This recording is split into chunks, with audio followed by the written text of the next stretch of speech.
What's up, guys? Welcome to SoCal Fishing Forecast for Thursday, September 17th. We're back. We're back at it again. And wow, it's been a wild 2 weeks since we were back here. First and foremost, let's talk about news. La Nina is here. What does that mean? You can find this article on surfline.com. Really goes into explain what's going on, but basically La Nina is the opposite of El Nino, and you can check out our cooler water that we got working across the equator here, and you can read the whole article itself, but for the most part, this is what the wintertime La Nina pattern looks like. Higher jet stream, wetter northwest, drier for the south, and typically cooler water temps, so you're not going to see those high 74 and 75 degree water temps over a La Nina summer. So we'll see how that works out. Just a prediction for now, but you can check that out on surfline.com. Let's talk about the weather. 85 degrees currently. Tomorrow, a little cooler over the weekend, staying clear and sunny, and probably more smoky as for now. But it is what it is. So let's talk about the wind. The bigger picture is we got some fall action moving in. We got this little hurricane hanging out offshore. Going to produce a short period, probably 10-second south-southeast swell today, tomorrow, Thursday, and Friday. And it's going to die out. But as you can tell by this model here on windy.com, we're starting to see some action in the Pacific North. And that is our fall weather spooling up already. So be on the lookout for that. Also, little hurricane popping back up into the Gulf again. So there's been a lot of activity in this area on the chart. So I wouldn't be surprised if that thing pops down. So keep an eye out for that. Sounds like 2020 is full of surprises. Let's get into the local winds.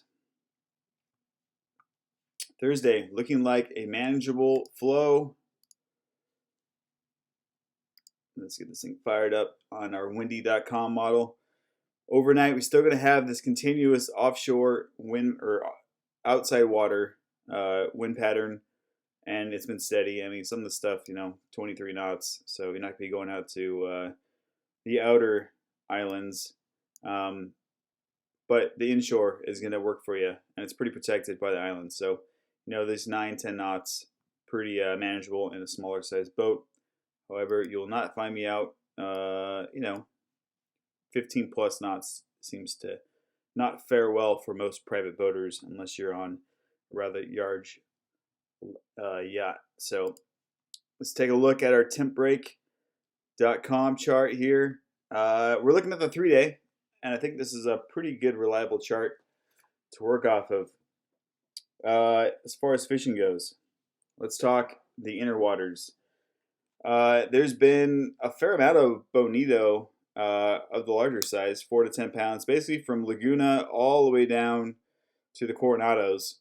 And they're as close as the kelps along the shoreline on the kelp beds to 6 to 10 miles out. It seems to be a lot of them. You can track them down with something bright and flashy of a jig or trolling lure. They're going to bite it. Or bird schools as well, too. Catalina, still those little 1 to 3 pound bonito are all over the island. Kind of a nuisance. And there's still some yellows around kind of everywhere. There's no one particular spot that's firing on yellows. There's some 4 to 10 pounders. Then there's some 15 to 25 pounders. You're going to be able to track these down by trolling live mackerel or sardines, just slow trolling them.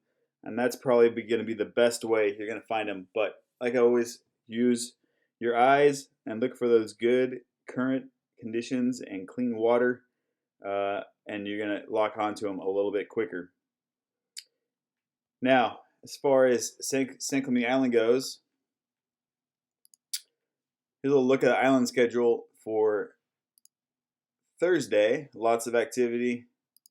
Friday, starting to open up here a bit.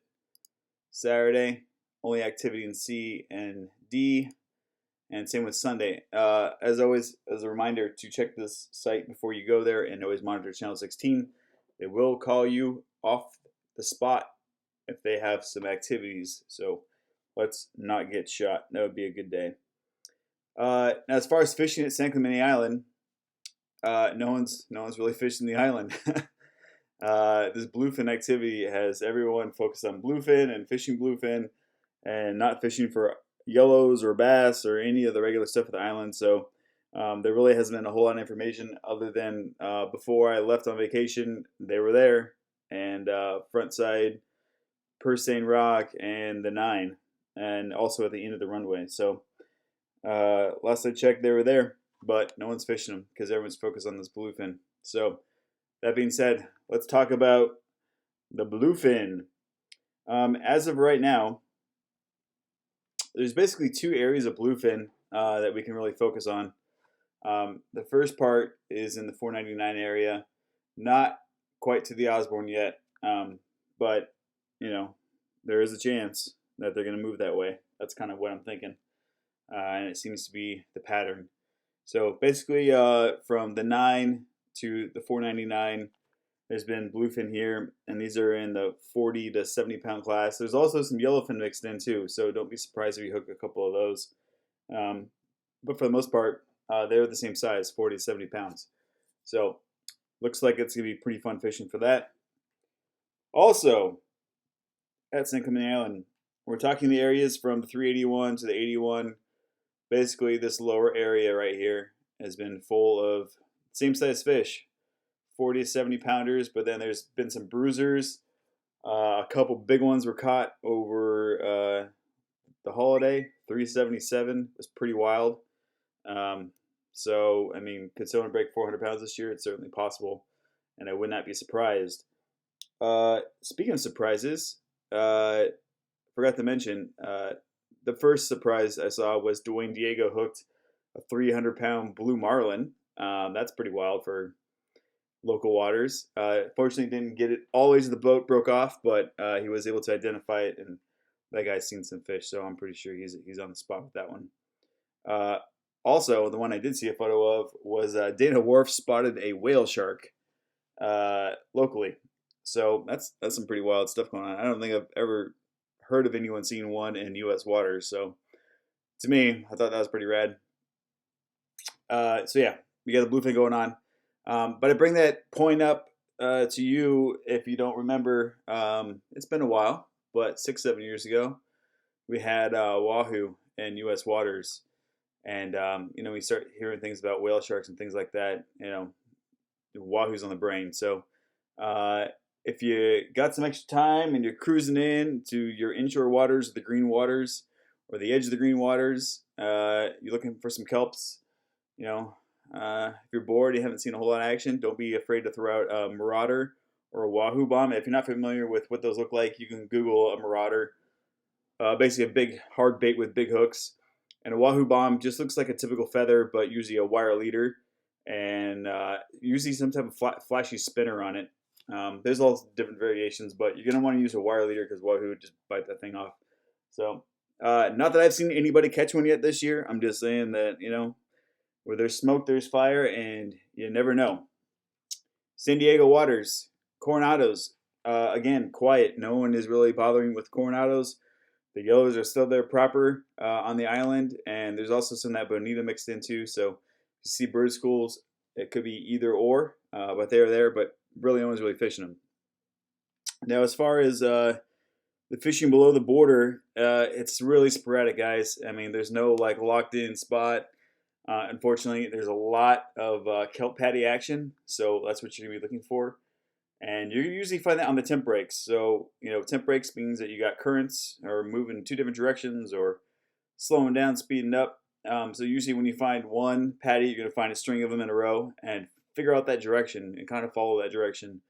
And that'll lead you to find more kelp patties and hopefully some fish on top.